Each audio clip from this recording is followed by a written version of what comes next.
as we've said, unfortunately, as the survivors' generation passes on, that falls to become the task of the second and the third generations, which is different, which is by definition different.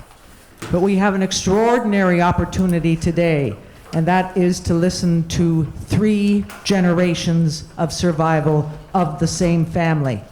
We introduce Reina Victor, her daughter, Dr. Susan Victor, and her grandson, Micah Victor. Please welcome them.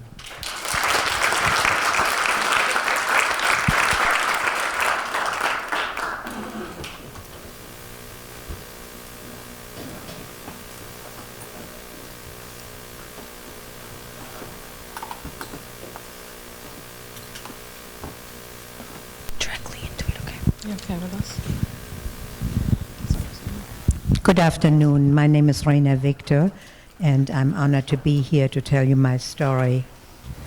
I understand. Pardon? Can you hear me? Bring this a little closer. Oh. Closer to your mouth. There you go. Oh, okay. I understand you were provided an overview of the events leading up to the Holocaust, how Hitler came to power, and the history and nature of anti-Semitism in Germany at your first lecture. There were essentially 2 wars going on in Germany: Hitler's war of expansion and Hitler's war with the Jews. My story takes place in this context. The experience of German Jews was unique, as this quote from Yad Vashem describes well. German Jews defined themselves as both Germans and Jews. Life under Nazi rule thrust most of the Jewish population into a severe identity crisis. Germany, the homeland whose values and culture Jews had adopted, was rejecting them. You will hear how all 3 of us feel, myself, my daughter, and my grandson, to be both German and Jewish. We will all talk about this identity struggle. For example, we are comfortable speaking and hearing the German language, unlike most survivors of children of survivors, and we have returned to Germany several times.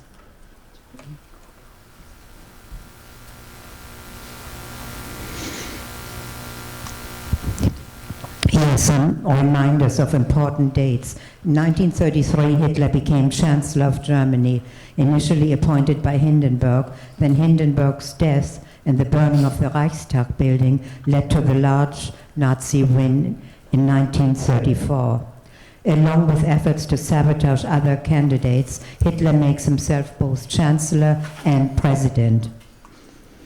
In 1934, the Nuremberg laws were enacted, robbing Jewish people of their rights of citizenship. They could no longer go to markets or go out after a certain time. They had to go to the back of the lines. They had to give up driver's licenses, couldn't be doctors or lawyers or civil servants. Jews couldn't marry non-Jews, couldn't have pets, not even a bird. couldn't go to public schools, and later Jewish schools were closed. Then couldn't keep their homes and possessions, and were often forced to move in with other Jewish people, often strangers. Micah will talk more about this later in the program. Jewish neighborhood businesses and businesses in Jewish neighborhoods, like my father's store, were vandalized. It was at this time that friends started avoiding my mother. When they saw her, they crossed the street when they saw her coming. Even close friends, dating back to childhood, ignored her. People stopped calling her, stopped talking to her, and her circle of friends was non-existent anymore. One time my grandparents' apartment was already confiscated by the Nazis, and my grandmother and my mother's brother came to live with us. There was one story where my grandmother and my mother were walking and were harassed by the Nazi hoodlums, I'll say. They were the youth though.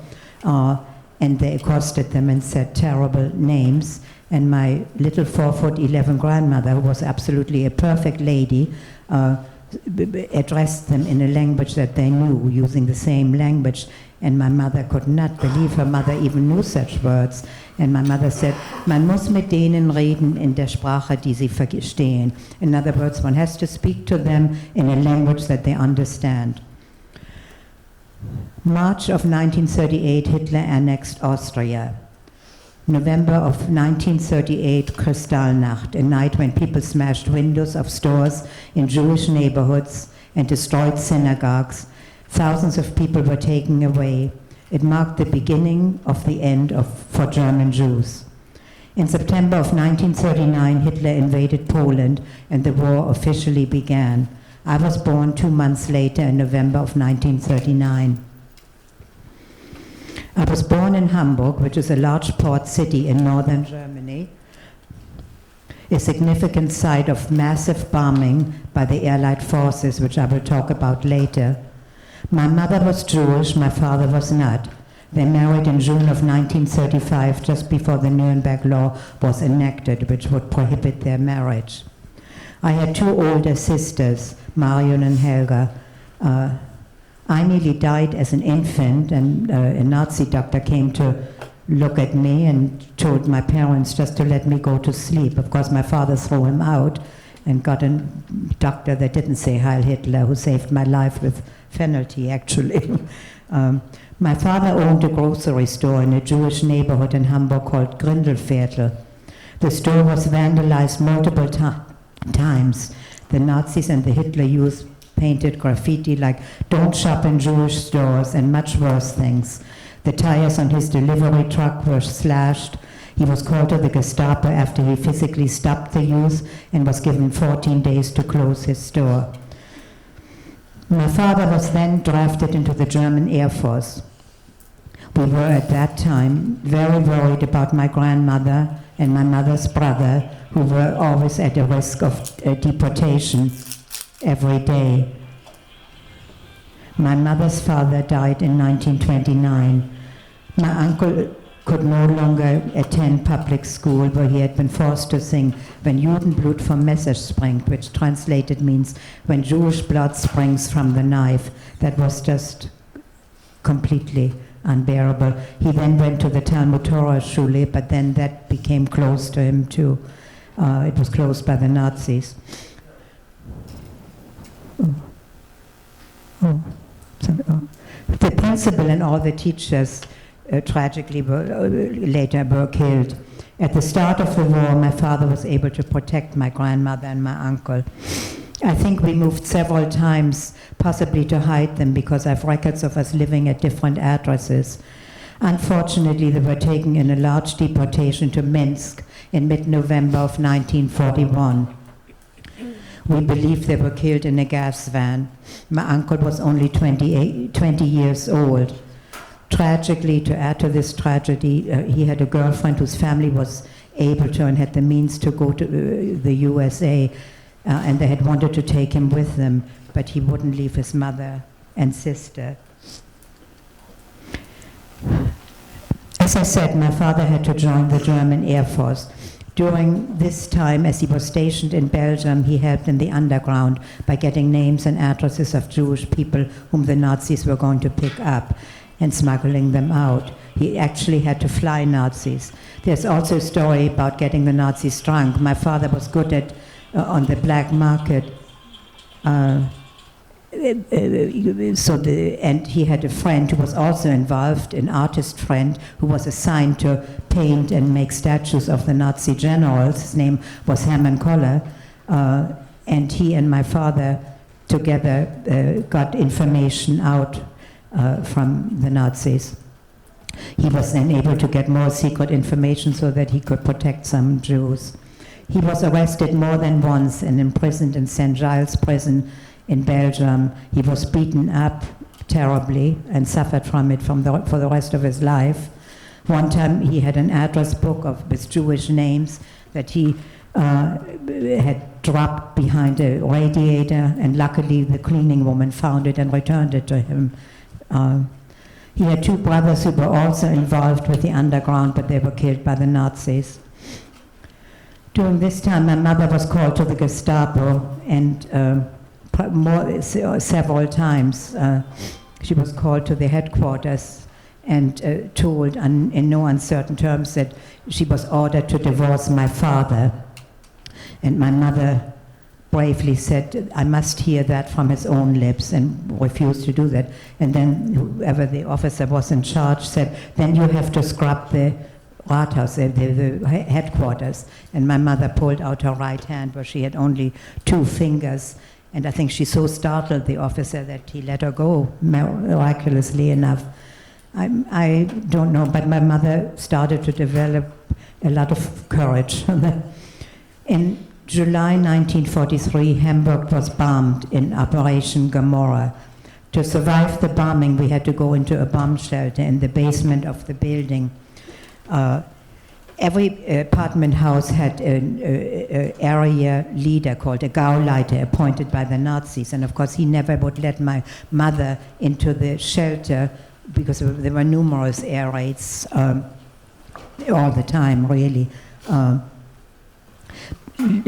So he wouldn't let us, he would have let the 3 of us, my sisters and I, in the shelter, but not my mother, until the neighbors beat him up, which was something that they did that, and then we were allowed in the shelter, and that was the very night that we were completely bombed out and lost everything.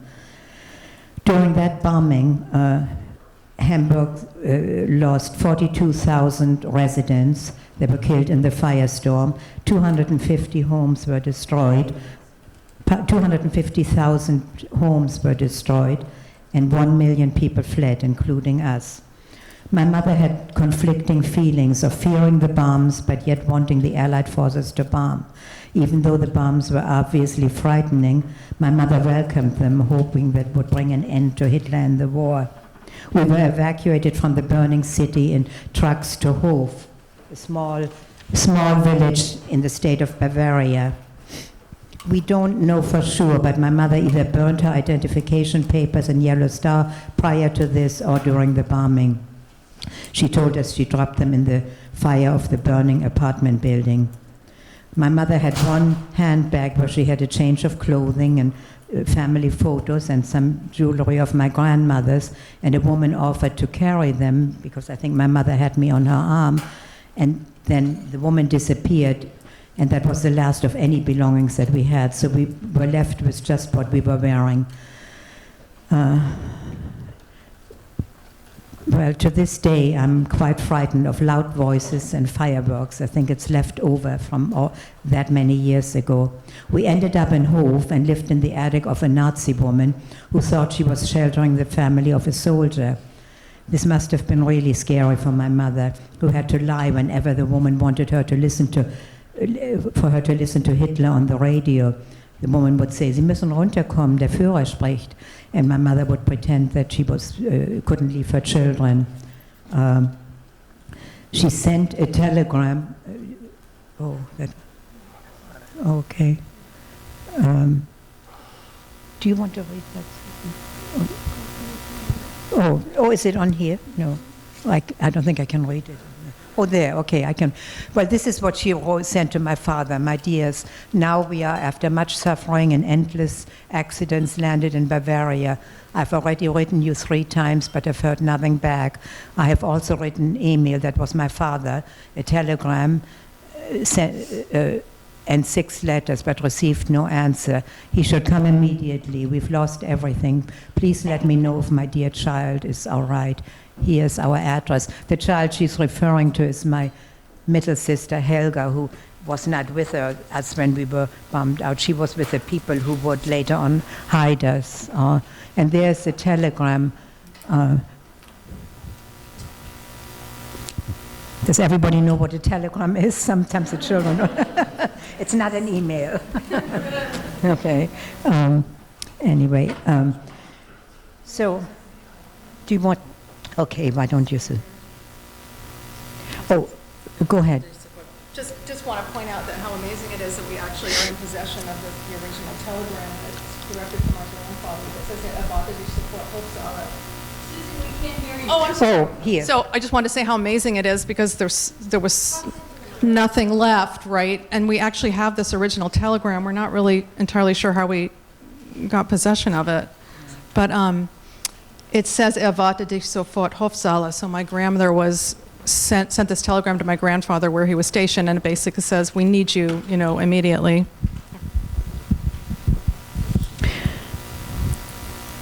Let's see, where was I? My father found us after 6 weeks and took us back on the train to a farm near Hamburg. We aren't sure how he managed to do this, except that he was in uniform and we hid the fact we were Jewish. We ended up in Meindorf, or Hallstatt, on the farm of communist friends of my father. And we stayed there for 2 years, from 1943 to 1945. It's a small town near Hamburg. We lived in that shack, in a prefabricated shack, with no indoor plumbing, no water, no nothing.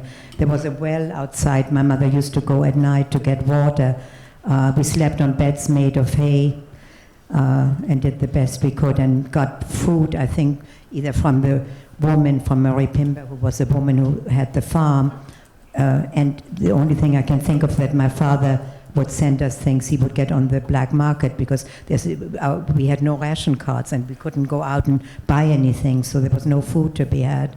My mother had secretly been listening to the BBC. Someone from somewhere, maybe the grandfather on that farm, gave her a radio, so she wanted to see how the war was going. And then, of course, one of us, usually my older sister, had to be on a lookout for neighbors or the Gestapo. The woman hid several other people, mostly non-Jews, who, due to their political beliefs and actions, were at risk of being deported. Not sure how we survived, as I said before, whatever food Marie could get in the garden. And I already said this, what possible food my father could send. The war ends in 1945. We hear that Hitler committed suicide, and we know it will soon be over. And suddenly my father appeared, startling us because we didn't recognize him. He had deserted 6 months before the war ended. We moved back to Hamburg and lived together until my parents divorced in the late 1940s. We lived actually at several addresses, and yet another address with other survivors, then with a friend of my mother's, not sure where else, but several places with several people, because there was nowhere to live. Everything was still in ruins.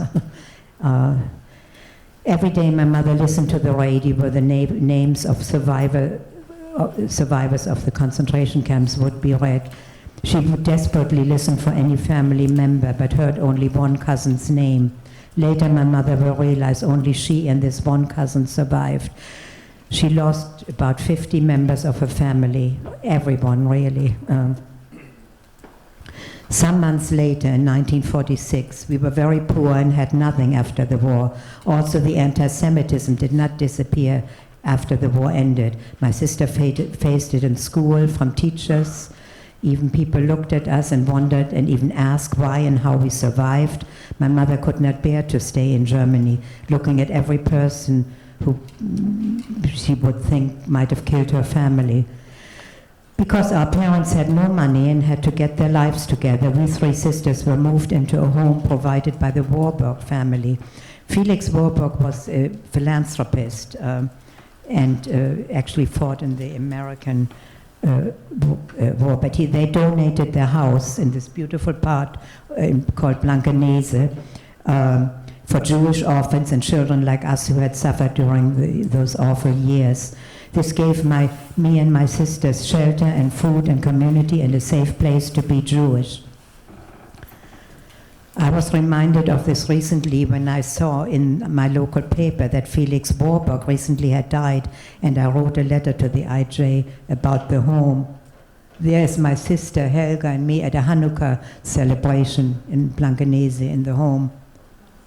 And this is my sister and my other sister, and that's me in the middle. And that was my sister's 10th birthday, where she got a ball for her birthday, which she was absolutely thrilled with. And there's a picture of the painter and one of the women who took care of us and my mother in that home.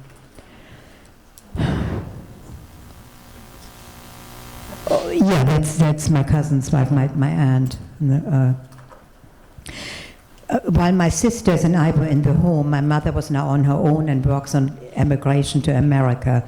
It was terrible to live in Hamburg in those years, all bummed out, ruins, and she, didn't have a driver's license, and she would go driving the car anyway and was stopped by the police, and he asked to see her driver's license, and she said, well, you took it away, you haven't returned it yet, and he let her go. There was another time, people had to stand in line for everything. There was a story where she stood in line at the post office, and people said, and she went to the front of the line, and they said, you have to go to the back of the line.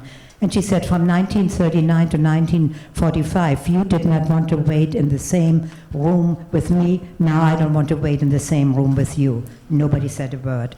The problem was with my mother, even when she came to this country, she thought she didn't have to stay in line.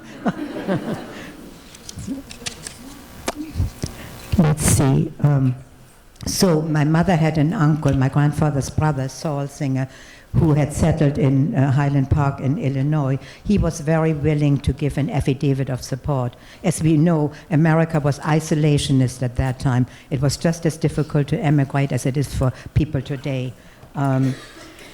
And my mother, just every day that she had to remain in Germany was painful for her, very painful. So my great uncle Saul was very willing to give us an affidavit of support. Tragically, he died before that could happen, and he had 3 sons who were not quite as willing to do that. And after much prodding and asking them, they said, well, we'll give you an affidavit for 1 daughter, which was very painful. So I was the youngest. I was 11. I was in the 5th grade. I was still half price, so my mother made the painful decision to take me. My older sister followed within a year, and my middle sister, Helga, came 4 or 5 years later. My father really didn't want to let her go. It was sad for him. He had made the decision to remain in Germany, and he was losing his daughters, so he wanted my middle sister to remain in Germany. I'm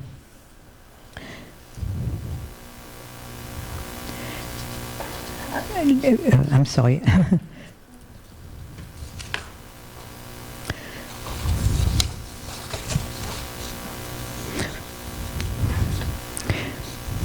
We landed in New York a day after my 12th birthday, November 1951. And it was very, very difficult to leave my sisters, especially the sister closest to my age, whom I was extremely close to, and to leave my father and whatever else that was familiar. And when we came to New York, we had a shock to face both anti-Semitism and racism that existed at that time. There were signs that said no blacks, no Jews or dogs allowed. This was in 1951. And of course there was a lot of anti-German sentiment. I even had to deal with it in my public school that I went to. The children realized I was from Germany, and then they thought that I was the enemy and I was just terrible. And I had a time explaining to them that the Nazis were my enemy too. But that's how it was at that time. In 2006, the people in Blankenese, they were all Gentiles, who had researched the Jews that were in that home in Blankenese, invited all the people that had been at this home from all over the world, from Israel, from America, from everywhere, to come for a week for a reunion, which we did. So here we are, there's my sister there, and there am I, and there's my middle sister over there. Of course, we didn't recognize each other because by this time we were in our 60s and 70s.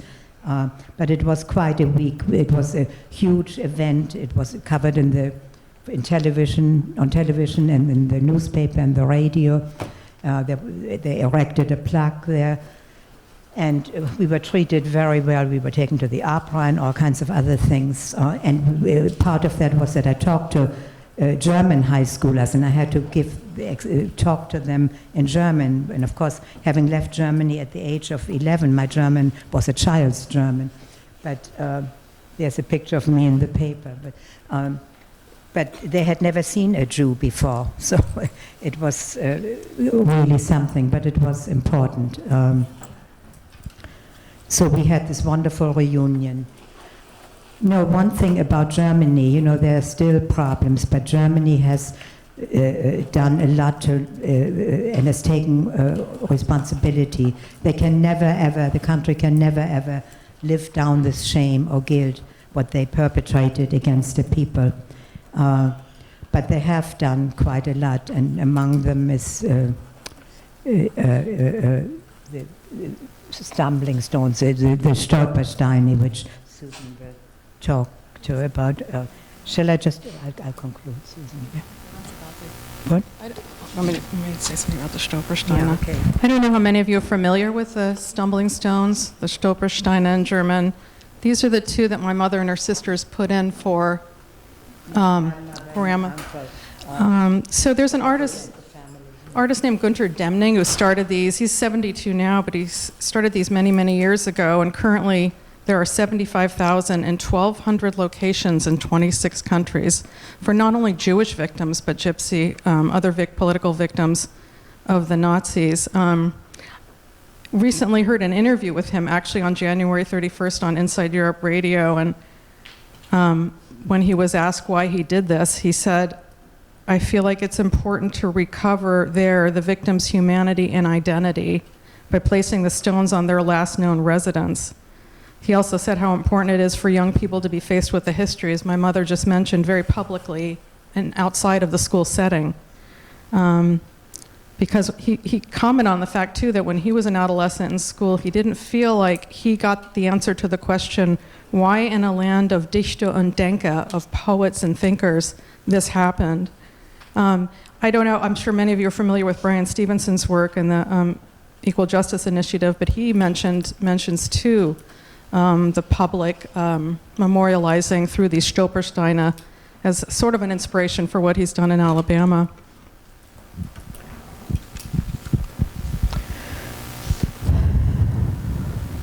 I will end my story. What the Holocaust and my experience means today, why I talk to students, why my daughter and grandchildren know the story. It's confronting denial. After the war, people denied that they had ever been Nazis. But I'll end with this quote from Elie Wiesel. For the survivor who chooses to testify, it is clear his duty is to bear witness for the dead and for the living. He has no right to deprive future generations of a past that belongs to our collective memory. To forget would not only be dangerous, but offensive. To forget the dead would be akin to killing them a second time. Thank you for listening.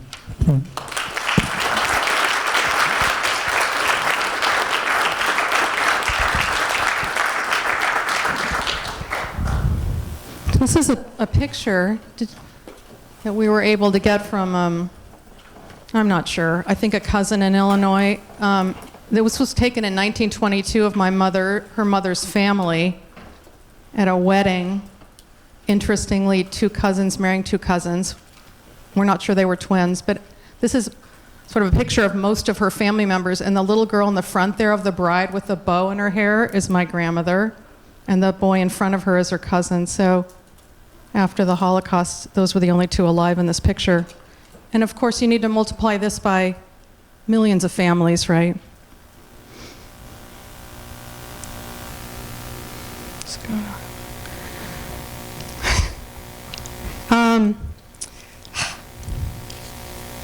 So this is going to be hard for me to do because I'm a professor here, and what I teach about here has nothing to do with the Holocaust, and what I really teach about is being a teacher.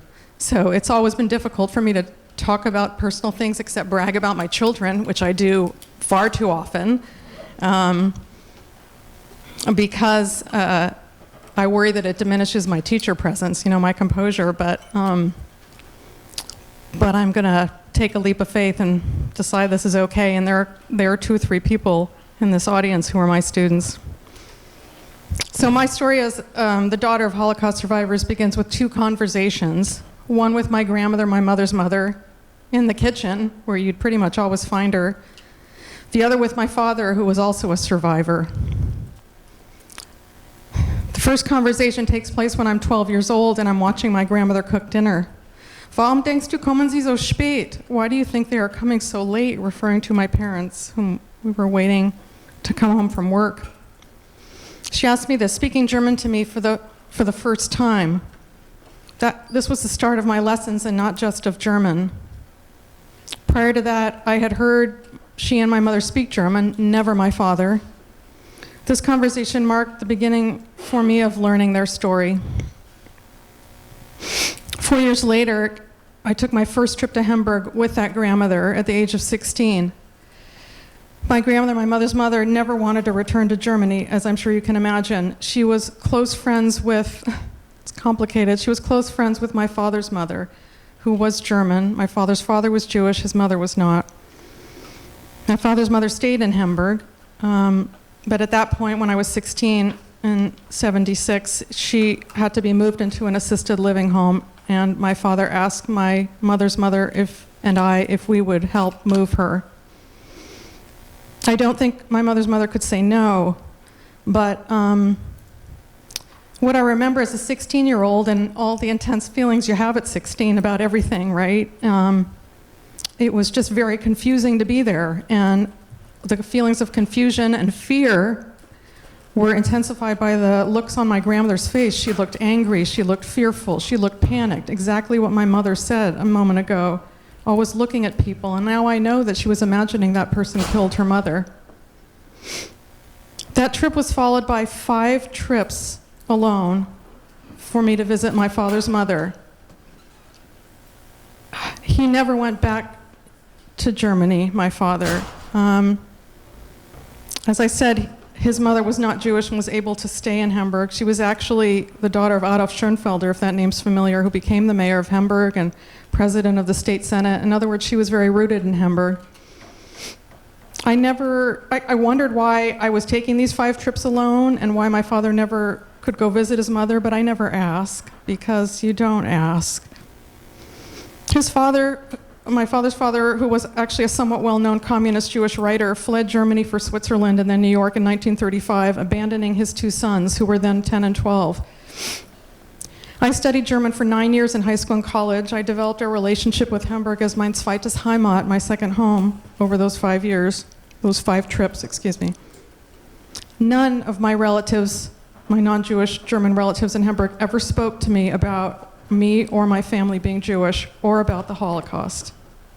At home, nobody spoke about it either. We celebrated Christmas and Easter, a German Christmas and German Easter. My father watched World War II movies and seemed to suffer many health problems and often looked preoccupied and distant. My 8th grade US history teacher once showed slides of the concentration camps, and I think there was one slide that had either piles of shoes or piles of gold, I'm not sure. But I remember feeling like there was a spotlight on me, but I didn't know why. The year I turned 23, the other conversation took place. My father was diagnosed with cancer, and knowing I assumed that he wouldn't have long to live, he sat me on the couch, and what I recall being a 10-minute conversation told me about the circumstances of their leaving Germany. His primary goal in telling me was worried that his brother and others would distort the truth. I think that happens. It happens with survivors and children of survivors. Truth gets distorted, stories get distorted. It's very hard to keep the order and cohesion of the story. I remember very little of that conversation, but recall feeling immobile with the seriousness of it. He didn't really talk to me too much. And seeing the stunned and worried faces of my mother and grandmother standing in the kitchen, I think my mother said, "You're telling her this?" He died a year or so later, a month before his 60th birthday.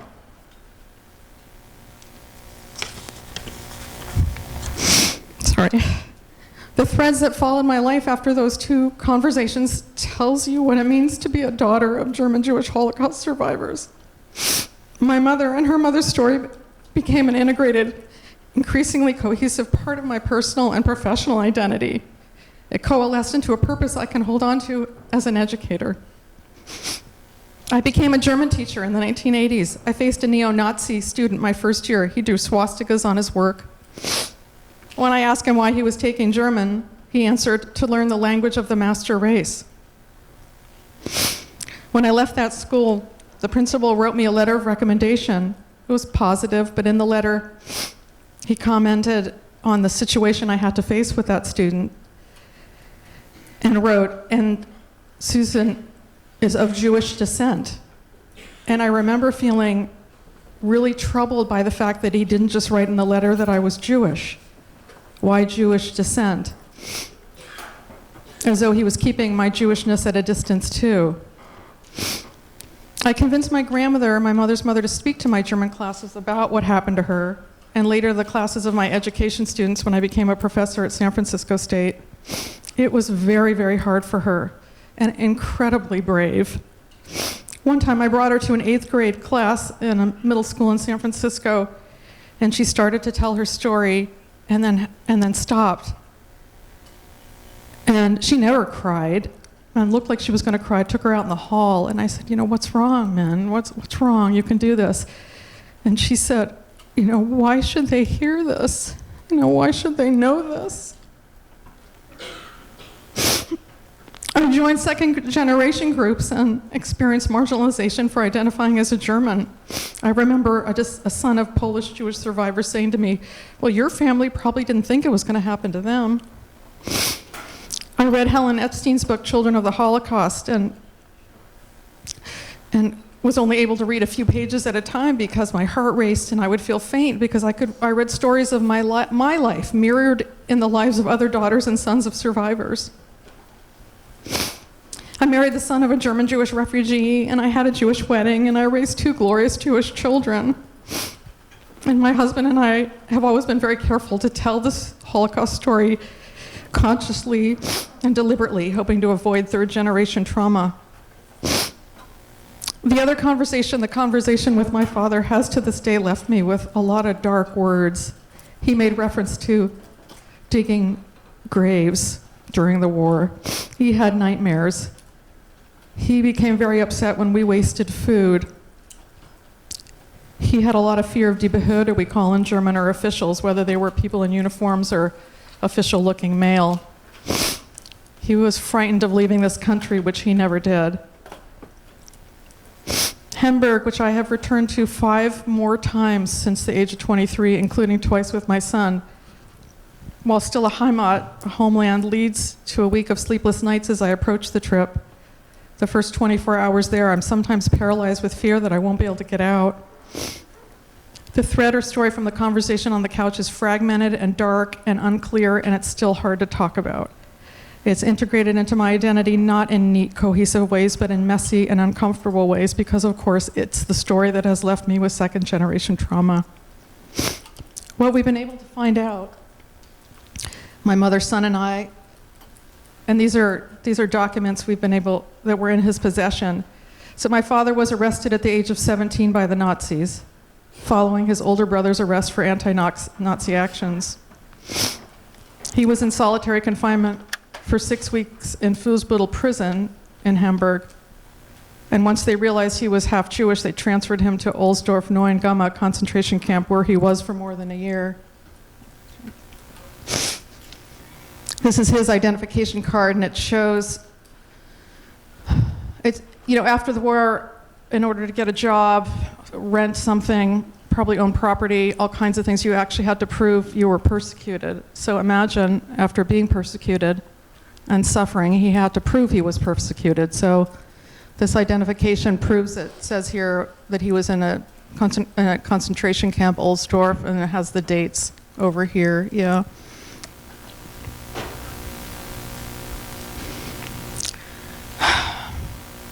It was there he was forced to dig mass graves. We now know Ohlsdorf is a cemetery in Hamburg now, but at the time, that's what it was.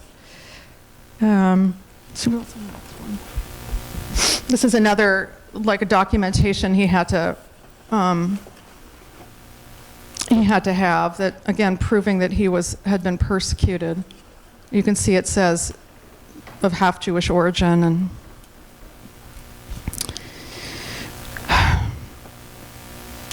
now that his health, his eating problems, and all his fears were symptoms of PTSD, but who knew that in the 1970s? His brother was actually sent to Buchenwald around the same age and the same time as Elie Wiesel. Their father returned to Germany in 1949 and was embraced by the East German communist government.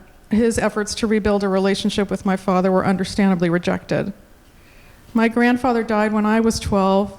The same year, my mother saw her father again for the next and last time. So if you remember in her story, she left at 11. She didn't see her father again until I was 11.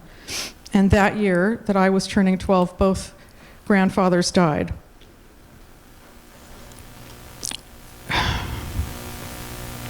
My son has bravely and compassionately and responsibly continued to try to piece together the story of my father as well as my father's Jewish grandmother, which he's going to share with you. And before turning it over to him, I just want to close by saying I remain not being totally at home in either identity, because I have a bicultural identity that doesn't exist anymore, a German Jew. I have German relatives I love, and I love the language. And then sometimes I go to Shabbat services with my mother, and I feel really moved by the melodies and the blessings. I learned enough about Judaism to raise my 2 children with rituals and rites of passage. But I feel Germany is still more a homeland than Israel. Perhaps the only place for me that the identities still come together is when I walk through Hamburg or Berlin and I see the Stolpersteine, or I see those memorials, or I'm in Holocaust museums, or even sitting around the table at a meeting of Alliance members and knowing that something connects us, the second generation. Elizabeth Rosner describes our experience well when she writes in her book, Survivor Cafe. We, the second generation, keep trying to name what we are carrying, attempting to transform it into something beautiful, something healing, something that cannot quite be let go of, but cannot quite be held on to. Even now, the notion of naming myself according to the near-death experiences of my parents strikes me as both a puzzle and a certainty. Thank you.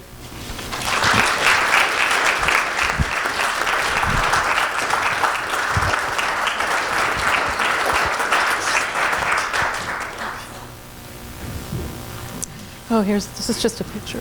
I didn't say this. Sure. Sure. Hello, everyone.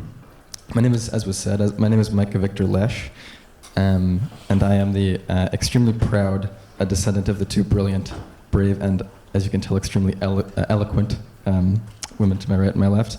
I'll start by saying just briefly how extremely grateful I am to be here, and feel particularly privileged to join my mother and grandmother at this special and important event. My older sister, Davida, and I grew up hearing my Omi's stories from an early age. And while I've heard both Rena and Susan share their stories and experiences with audiences many times before, hearing aloud the narratives that were and are such a vital part of my identity never ceases to be extremely special for me, so thank you. Just a little bit about me. I grew up in the very fun, friendly chicken town of Petaluma. Many of you are familiar with it. I just recently in June graduated from UC Davis with a degree in history, along with a double minor in Jewish studies and human rights studies. And you could tell by my chosen area of academic discipline that my grandmother's stories have in no way influenced me. That's a joke.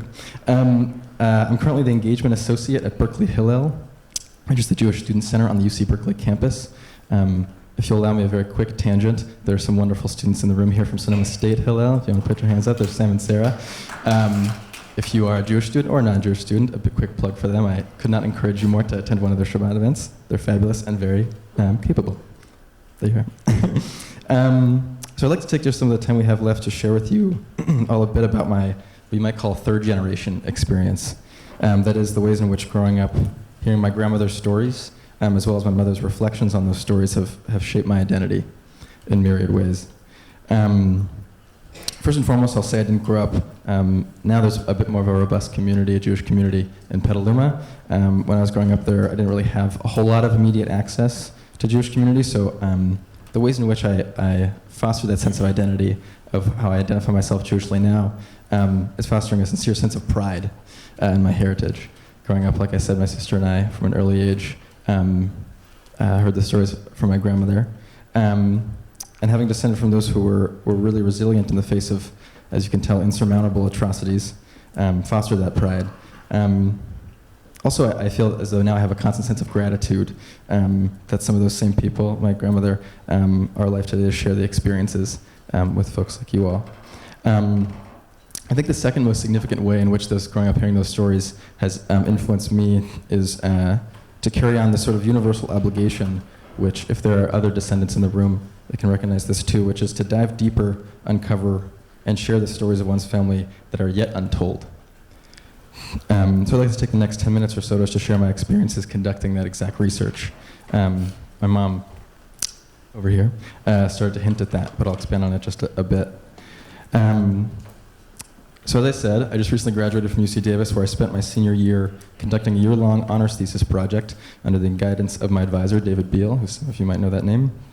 To set the context for what I'll speak about next, I'd actually like to read for you all, if that's okay, the first portion of the introductory paragraph to what became in its final product, a nearly 60-page document. So here's that first introductory paragraph. On August 20th, 1942, Regina Viktor, a middle-class German Jewish woman who lived in a district of Berlin known as Charlottenburg, was forced onto a train at the Grunewald station west of the city, along with 5,044 others who were taken to the Theresienstadt ghetto in what was then Czechoslovakia. On September 4th, 1942, just 15 days after her arrival in the camp, Regina died of heart failure at the age of 69. Regina, who was born in the Polish city of Posen in 1873 to her parents Solomon and Sarah Friedenthal, and who later moved to Berlin to work as a journalist and to start a family with her husband, Simon Victor, suffered a similar fate to the approximately 180,000 German Jews who were marginalized, persecuted, deported, and murdered by the German National Socialist regime during the Holocaust. Regina suffered from an untimely death after she was incarcerated and kept in deadly conditions solely because she was classified as a Jew by Nazi racial doctrine and law. Regina died because she was considered by her country's government to be tainting the purity of the German Aryan race, and because she was identified as an obstacle to the Third Reich's ideological desire to achieve Lebensraum, or living space. Regina is one of the 6 million Jews whose lives ended in the ghettos, concentration, and death camps of Eastern Europe. Regina is also my great-great-grandmother. As you can see right here, this is a picture of Regina. You can see, as it says here, geboren, or in German, born Friedenthal. And this is actually directly a picture from an archive. My mom mentioned some of our excursions to Berlin. I'll talk about that in a moment. This is from an archive that exists of Walter Victor, her son, who's my great-grandfather. I first became interested in Regina's story while studying at the Freie Universität in Berlin during my third year at university. My initial goal in conducting this research into Regina's life, particularly into her last place of residence in Berlin, was in an effort to add to the collection of harrowing and horrific stories which define my grandparents' experiences as Holocaust survivors. Additionally, I sought to uncover the biographic information to have a Stoppelstein, or stumbling stone, placed in front of her home. You heard a bit about those already. As my mom said, the Stoppelstein are a Europe-wide network, actually, of small golden plaques, as you saw that picture earlier, that are placed in front of the ground of the former living spaces of those, not only who were killed, but also persecuted and deported by the Nazis. Prior to conducting this research, I collected fragments of knowledge that my family knew about Regina. Oh, no, here. When speaking with both my mother and grandmother, we pieced together that Regina was a likely middle-class, friendly and loving, divorced and later widowed, feminist, and socially rebellious woman. She's actually recalled as having worn pants rather than a dress on occasion, which was considered extremely scandalous for a woman in that day. She's also remembered on this side of my family as identifying as a secular Jew who lived somewhere in the Berlin district of Charlottenburg, as I said, a predominantly Jewish neighborhood at the time, and who was taken from her home by the Gestapo in 1942, and who later died in the Theresienstadt ghetto. In the process of conducting this research, which is work which involves sifting through hundreds of documents, my mom can attest to this, primarily written in German in 5 different archives, we uncovered a captivating story about a member of our family who was uniquely remembered to have been a hardworking and tenacious figure, who even clandestinely wrote as a political columnist for a Berlin newspaper under a male pseudonym. Despite uncovering these and other fascinating details, which allowed me to piece together a picture of Regina's life, The process of locating her final place of residence prior to deportation was extremely difficult for one reason. And the reason is that there were multiple addresses associated with her name and a whole lot of books and archives.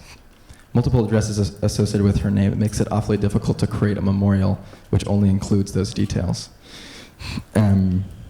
So according to an online archive based in the Czech Republic, which contains Regina's death certificate, this slide, no, it's okay, which is, it's very difficult to see, but it's her death certificate.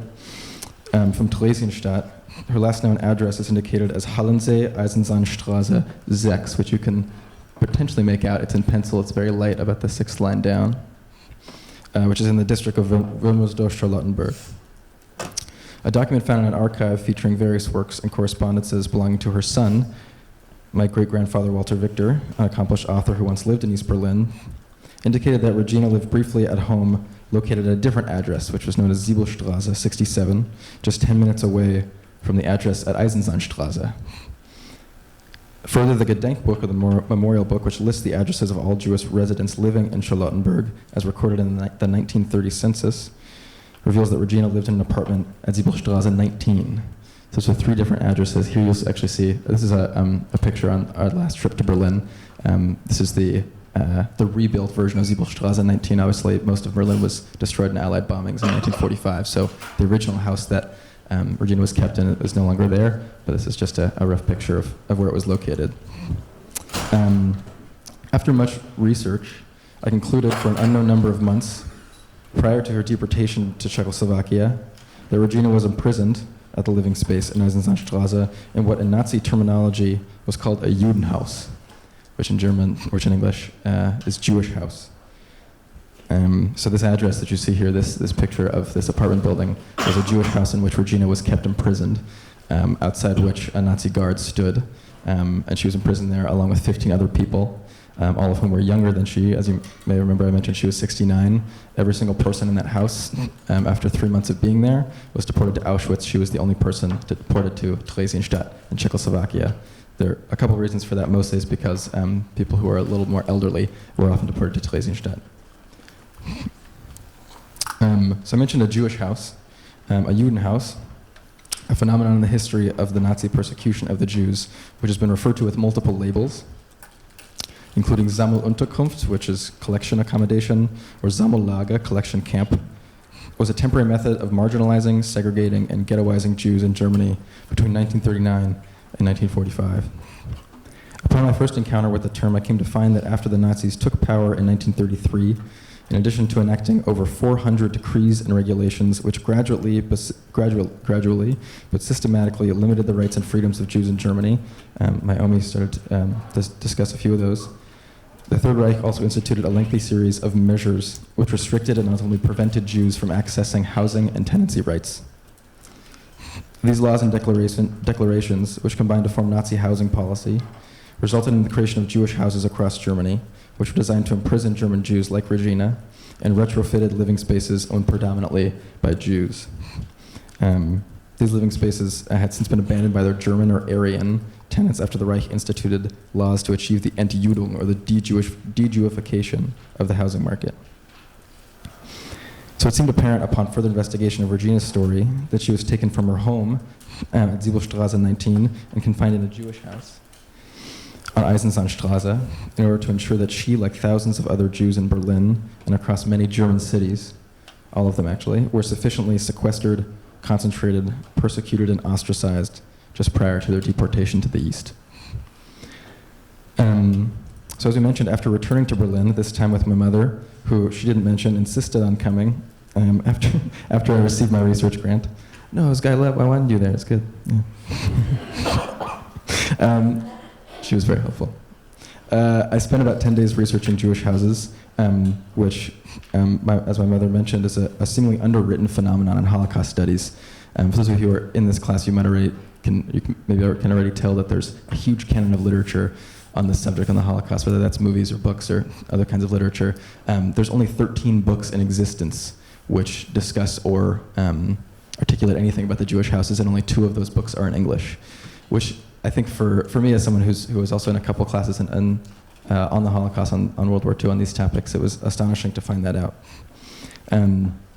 So there was only about as I mentioned, only a little bit of literature that discussed the extent of the network of Jewish houses in Germany, the multifaceted reasons for their establishment, and the varying makeup of their forced inhabitants. So in order to conduct this research, I had to dive deep into chronicling the changes in Nazi housing policy, which began as early as March 1933, following the passage of what was called the Enabling Act, which granted Hitler's government plenary power to pass legislation which significantly restricted Jewish tenancy rights. Just a little bit more history here. Between 1933 and 1935, growing hostility towards Jews, bolstered by Nazi decrees such as those which excluded Jews from the civil service, in tandem with a severe housing shortage in Germany, made it especially difficult for migrating Jews to find suitable housing. Among the many legislative initiatives which Hitler's government passed to achieve the Entfernung, or the removal of Jews from the housing market and from civil society, as Naomi mentioned, some of the most significant included the passage of the Nuremberg Laws in 1935, which in addition to forbidding marriages and for stripping Jews of their citizenship, any German Jew who had recently immigrated to Germany were expelled en masse from all municipal housing estates, row houses, and apartment buildings. In addition, by 1938, Jews, including Regina, who had come under severe economic hardship after being stripped of employment and forced to close their businesses, were denied leases and rental contracts by landlords. In fact, if you were a German Jew living in any German city, even if it was longer than a year, local courts, according to this research, could declare your lease null and void. So if a Nazi showed up at your door one day and said, "This is our house now," you took it to a court, they would side with the Nazi.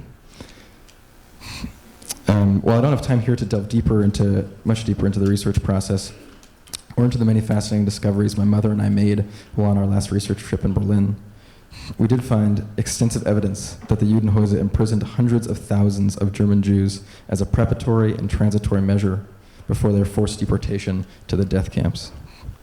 These final holding centers included places such as synagogues, yeshivas, which are Jewish religious institutions, Orthodox community centers, homes for the elderly, which catered predominantly to the members of the Jewish community, Jewish hospitals, and even abandoned armament and textile factories. Ultimately, my finding was that despite the seemingly systematic efforts which the Nazis used to achieve the concentration and ghettoization of Jews in Judenhäuser, upon analysis of the extent of this disjointed network, the inconsistent reasons for the creation, and the disordered composition of the communities of inhabitants who occupied these Jewish houses, the degree to which the Jewish houses typify the disorganization of the Nazi bureaucracy became apparent. So why did I choose to tell you about my experiences investigating the Jewish houses? That was a bit of a historical lecture. You all are students here. I'm sure you've been in lectures all day. I share my experiences attempting to uncover Regina's story and the, as you can tell, somewhat circuitous research excursion that investigation sparked, because it's been the best way, frankly, that I could find to conceptualize and make relevant and really even make palatable my grandmother's harrowing story of struggle, persecution, and ultimately survival. Thank you very much for taking the time to listen to me today.